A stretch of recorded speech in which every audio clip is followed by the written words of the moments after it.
What's up guys? Good morning. Ngayong buntag sa inyong tanan. Magandang umaga po sa inyong lahat. Sana pagpalain tayo ngayong araw.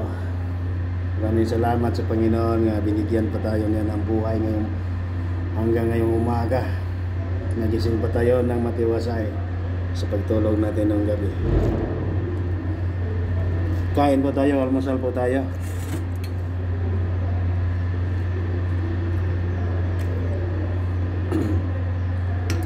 Ngayon,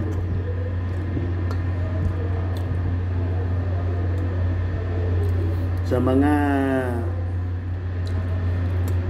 nagre-request nga malalaman nila tungkol sa buhay ko, ngayon ikwento ko sa inyo lahat.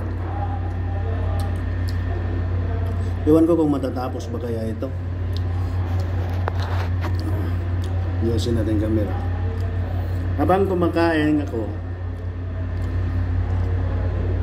ikukwento ko sa inyo. Noong araw guys, nung bata pa ako, umpisahan natin nung nag-edad ako ng edad ako ng 10 taong gulang ako. Danas na danas ko na kahirapan sa buhay. Sobrang hirap namin dati guys. Nung nag-edad na ako ng 10 years old, marunong na akong magsaka. Kumbaga ang hanap buhay ng mga magulang ko magsasaka. 8 kaming magkakapatid.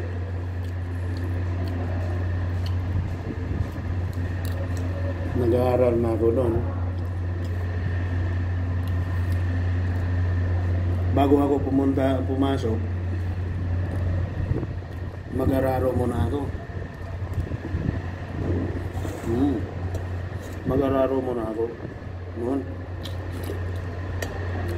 para makapagtanim ng mais, palay. Kung sa palayan mag-araro, yun.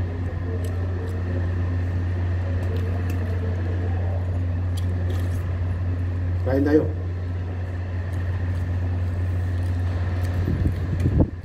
Nung nag-high school ako, sa elementary pa, nag-aral ako doon sa Panghagban Elementary School. Kami ang unang batch na nakagraduate doon sa elementary. Kasi primary pa yun dati.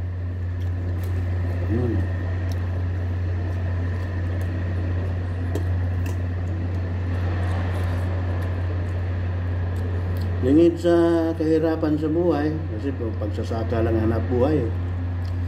Kasi bundok yun bukid sa Panghagban. Nag-aral na ako ng high school. Hindi ko alam kung makapag-aral kaya ako ng high school noon. Kasi sobrang hirap talaga. Pinipilit kong mag-aral ng high school. Sobrang layo ng paralan. Kung pinipilit kong mag-aaral ng high school, doon ako nakititira ako doon sa kapatid ko na nag-asawa doon sa Kantaon, Baugo. Doon ako sa Baugo. Doon ko naranasan na sobrang hirap.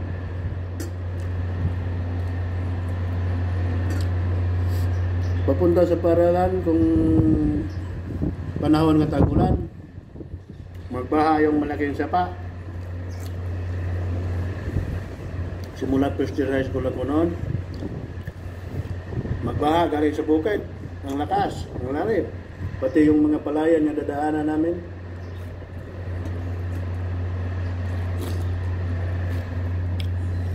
Yung dike sa palayan, ang dulas. Minsan hindi ako makatuloy sa pagpasok kasi may slide ako doon. Tapos lulubog ako sa putik.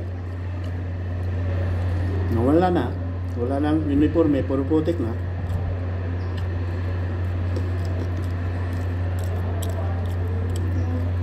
Yung magbaha,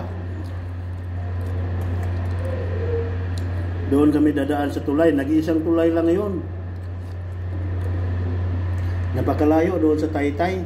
Kung tawagin Taytay, doon kami dadaan sa kalye. Doon kami dadaan sa kalye, papuntang ano. Tapos aapawan pa yung tulay, guys. Magantay kami kung tumila na ang baha. Na hindi na humapaw sa tulay. Yun ang naranasan ko doon. Pag gabi, hapon mag-ulan, ganun din. Expected na yan na nagbaha na. Lalakarin lang namin yung Kanggawa. Nag-aaral ako doon sa Kanggawa, Buena Vista, Bohol. Mahirap. Maglakad kami doon. Kasi madalang magsakyan na noon. Wala pang mga motor. Wala pang mga habal-habal kung tawagin.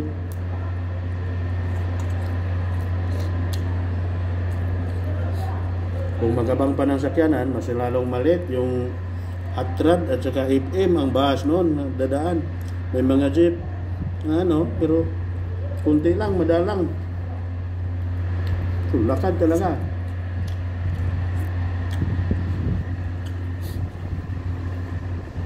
Bagay, may pira naman ako noon na kasi gumagawa ako ng gumagawa ako ng yung bibisit na sa yung tawag sa Tagalog yung tukog sa buli. Tapos may binta ko rin, yung may pira ako.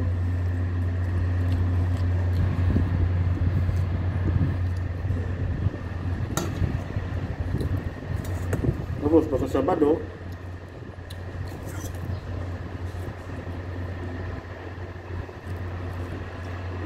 walang klase.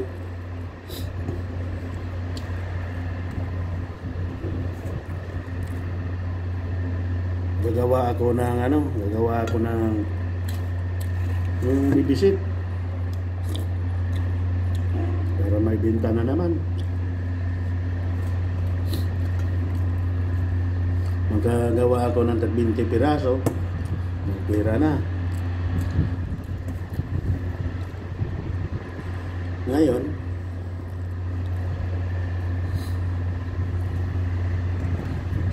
magsama-sama kami ng mga tropa. Pupunta kami sa Baylihan tuwing Sabado ng gabi. Punta kami sa Baylihan. Ang layo ng Baylihan doon, pero pupuntahan talaga. Kahit mag-ulan pa. Doon sa anong baryo yun? Liloan Norte. Sarating kami doon, Liloan Norte sa Tangob, yun. Tangob, yung Kambansahan. Kapunta kami doon kasi dito kami nakatira sa Kantaon, Baugo. Yan. Papunta kami doon pag magbaile na, marinig ng ampli. Punta kami doon. Pag-uwi, umaga na.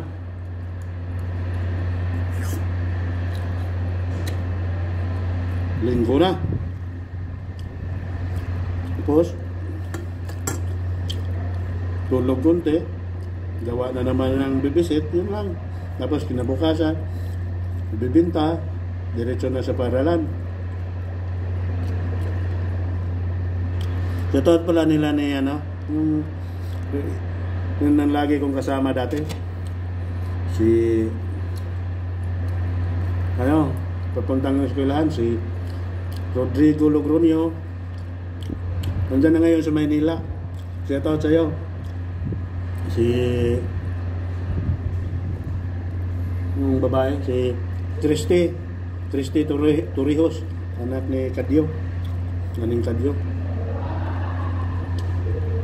Yun ang lagi kong kasama dati.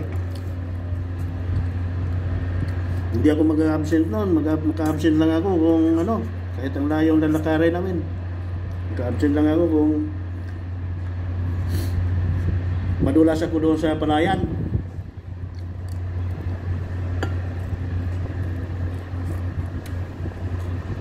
Hanggang nakarating ko, nag-4th year high school na ako. Hindi na pwede kasi may ano na eh. Kung malayo, ang tagal ko nang mauwi. Kasi mag-CET pa.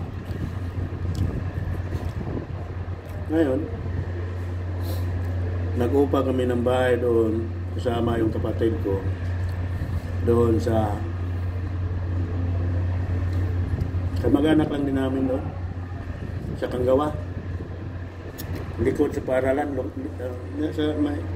likod sa malapit lang sa paralan, diyan lang sa likod doon. Marami kami doon.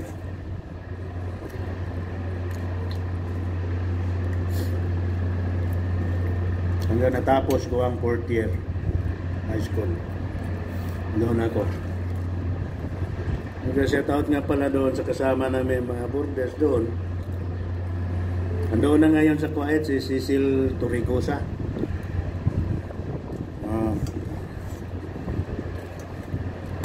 Ito'y Kamaldita. Nandyan ngayon sa Kuwait. So ngayon, kung uuwi ako doon sa Panghagban, napakalayo din. Pero itong Biyernes uuwi ako doon sa Panghagban. Biyernes ng hapon. Maglakad kami. Ang dami namin maglalakad doon. Ikarating ako doon alas 8 na ng gabi.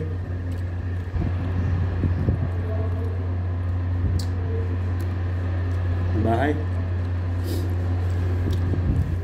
Tapos linggo ng hapon, balik na naman.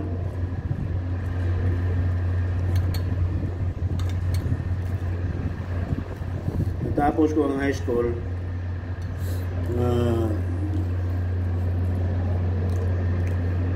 1990, school year 93-94.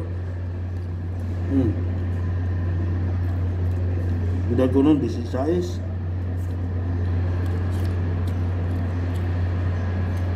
Ngayon, dahil sa kahirapan, nagtambay ako doon sa amin, sa Panghagban, magkarating kung saan-saan.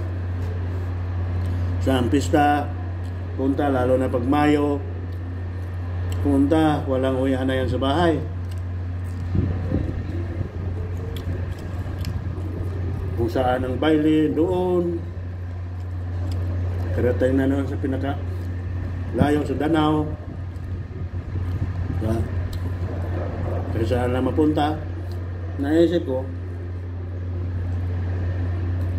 wala namang kahit na itong buhay ko dito. Walang mangyayari. Kaya nagpasya akong pumunta sa Cebu. Lapit lang naman. Nakaya ko ng barko.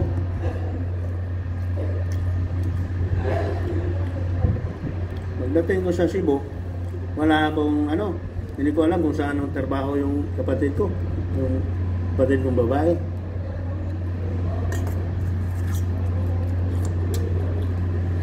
Doon ako sa Carbon, yung pinakamalaki main nga palengke dyan sa Cebu.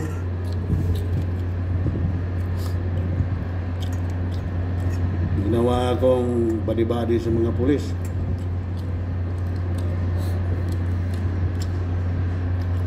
Hindi pa ako nakatrabaho. Apply ko ng trabaho, hindi ako tatanggapin kasi yung edad ko, underage pa, 17. 17 na ako noon. Hindi ko makapagtrabaho. Ngayon, nakita ko mga pinsan ko dyan sa Pantalan. Nakita ko doon sa Carbon. Dito sa lagi naming imnan dyan, inuman ng bali na. Si Danny, Silya, si Veronica, Diyan sila nagtitinda ng ano sa carbon. Dati. Iwan ko lang kaya ngayon kung saan sila nagtinda. Pero parang si Veronica sa pinamungahan na ito. Si Celia. Nga yan doon sa ano Maribago. Nakita ko nung pag-uwi ko doon. Yan, ituloy natin. Sumama ako sa mga pinsan ko doon sa sa pinsan ko. Nagtrabaho sila diyan sa Pantalan.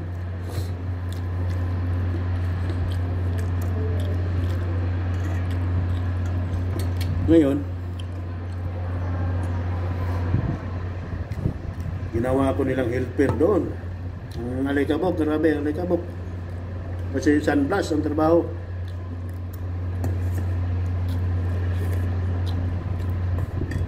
Sunblast.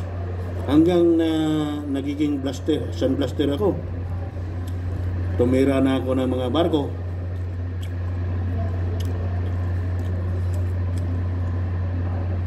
Tapos ang sahod namin, guys, malaki-laki ang sahod namin pero walang matira. Inuman, bisyo lahat. Nga bisyo andun.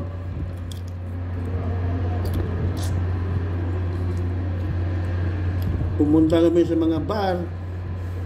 Pag uwi sa Lunes ng umaga na kami umuwi, wala ng kwarta, mangungutang na kami ng pagkain.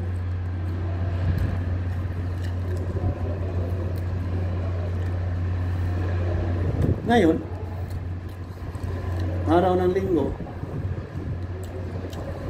doon kami nag-inuman sa Plaza Independencia. Sikat na pasyalan yan.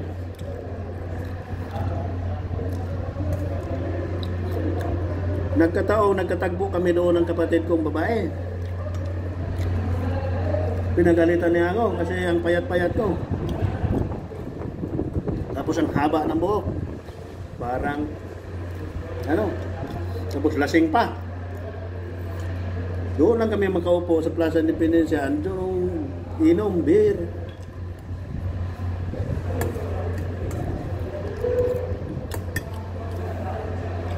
So, pinagalitan niya ako. Sabi na, puntahan mo ako, uwi ka na. Ngayon, hindi pa rin ako kasi hindi pa naman ako makatrabaho. Pag edad ko ng mag-18 na ako, nung natawa ko sa December, mag-18 na ako sa December, pagka November, inalok ako ng pulis doon na mag-training ng gwardya. So nag-training ako, guys. Pagkatapos ko ng training isang buwan, nagiging 18 years old na ako.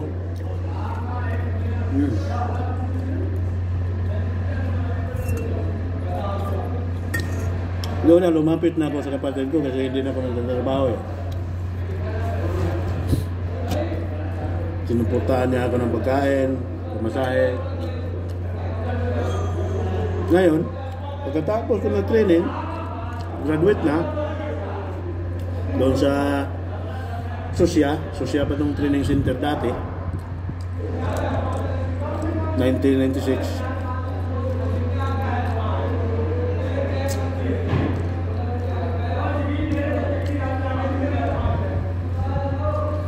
Pinasok ko yung nag-apply ako doon kasama ng mga tropa.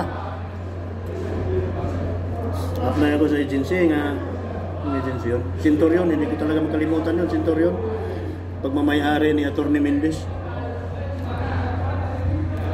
Pagpasok ko doon, mula ulo hanggang paa, mula paa hanggang ulo tinitingnan ako. Tapos nakaano ako nakatikas pahinga. Sabi na may-ari si Atty. Mendez, itong agency namin daw, maganda to, malaki. number 1 nga agency dito sa Cebu. Kompleto benefits, malalaki ang sahod. May SS, may Medicare, may insurance.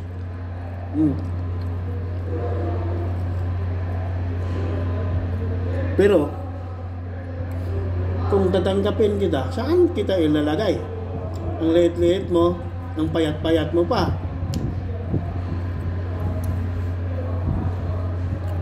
Kaya tumulong ang luha ko noon. Naiyak ako. Lumabas ako. Sabi ko, permission to leave, sir.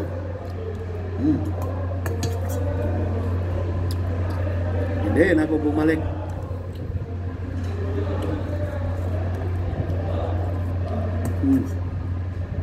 Hindi na ako bumalik.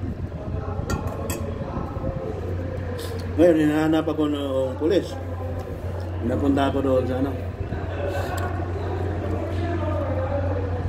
sa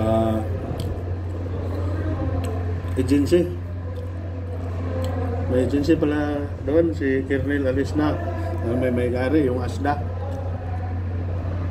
Doon ako. Duty ako doon. Pina-duty ako. Unang doon sa ano, nag-conference yung mga guardian. Unang-una kong nakita doon si Gringo Hunasan. Doon sa sports complex na Mandawi. Ngayon, isang araw lang yun. Hindi ko alam kung yun palang ano, mag-witness pala yun. Yung binantayan kong generator doon. So, i-absorb na ako. Tapos na, yung manager pala sa, general manager pala sa Buetes, vice president, si Rosada pala. Yung nang-amo ng kapatid ko.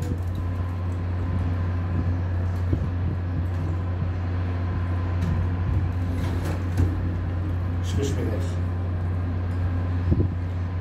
So, kinuha ako niya. Kinuha niya ako. Pinapunta sa bahay nila. So, sandoon ng kapatid ko. Tuwang-tuwa. Ngayon, inupa ako nila ng bahay. Pina-duty ako doon sa Gorones Development Corporation na pagmamayari ng Abuetes.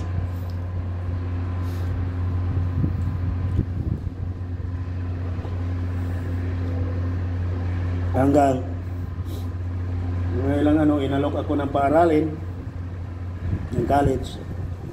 So, nag-aaral naman ako. Ang sahod ko noon 128. 8 hours.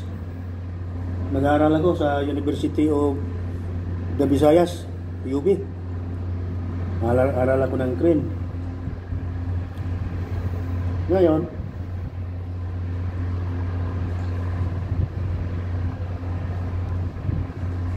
pag third year college na ako, guys, doon na nag-umpisa na ang parang nakakita ako ng babae noon habang nag-duty ako.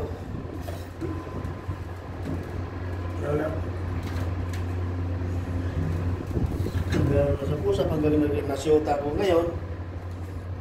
Nasyuta ko siya. Edad ko noon 20. 21 ang edad ko noon. Ngayon, nagkasyuta ko. Hindi ko inaasahan na mabuntis. So, nabuntis. Ay, walang ibang nangyayari. Natigil ako sa pag-aaral. Natigil ako sa pag-aaral. Pinanagutan ko yung yun ang nagiging asawa ko. Nagpakasal ako, guys, kami-kami lang. Nagpakasal ako doon sa Toledo, kami-kami lang. Walang mga magulang. Yung kapatid ko lang ang pumunta doon sa judge. Kami lang ang lumalakad doon. Hanggang nagkaanak kami ng sobrang hirap ang buhay. Nagwardya pa rin ako. Nalipat na naman ako ng ano. Kasi gusto ko mapalapit sa amin. Nagpalipat ako ng pwesto. Iniwan ko ang Abuitis.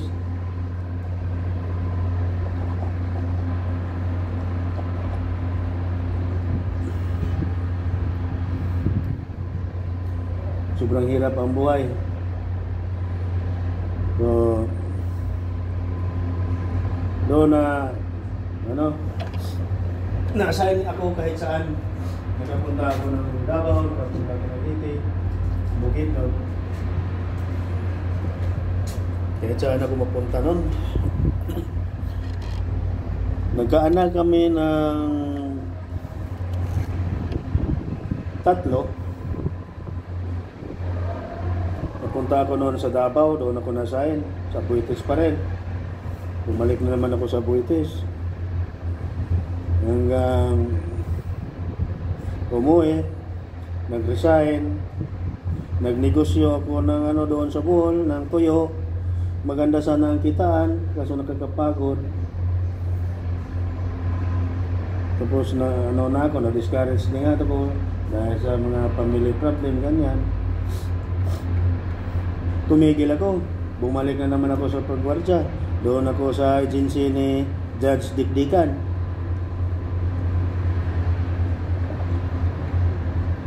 Hanggang habang nagwardya, nagtrabaho ng construction, doble na. Tapos nagkataon nga nagtitinda kami ng nagtitinda ako ng crispy chicken. Hindi na ako nagtrabaho ng construction, nagwardya pa rin. Hanggang nalasing ako, nadisgrasya ako sa motor. Hindi ko na na-renew ang lisensya ko pagkagwardya, tumigil ako. Nag-focus ako sa manininda. Tapos nagmahal ang supply ng manok. Nagmahal siya.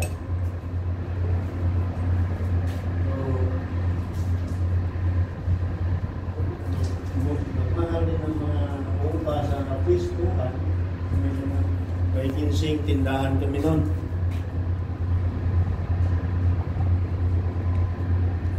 Hanggang na-discourage na naman ako.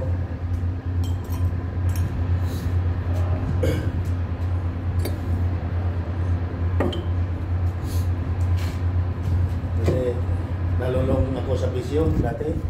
Hindi maganda talaga pag magpadala ka sa bisyo. Wala. Ang dami kong mga kasama noon, mga tauhan. So ngayon, tumigil na naman ako. Nagtrabaho na naman ako ng construction. Hindi nagtagal na may nakita akong nag-abroad ako. 2012, nag-apply ako. Hanggang nakaalis ako dito sa Saudi. Dito sa Saudi, pagdating dito, napakainit. Ang hirap, malayo sa pamilya. Ang hirap pala ng abroad.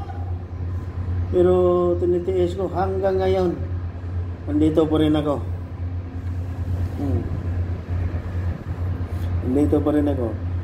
Dito rin nasisira ang pamilya ko sa Saudi. Kasi ito nagluloko ako eh. Ako talaga, inaamin ko talaga ako, nagluloko ako. Kaya nakipag-iwalay sa akin ng asawa ko. Nagkaanak ako sa iba. Mga 10 taon na iwalay ako sa asawa ko. O 10 o 11. Ayan, mula 2013.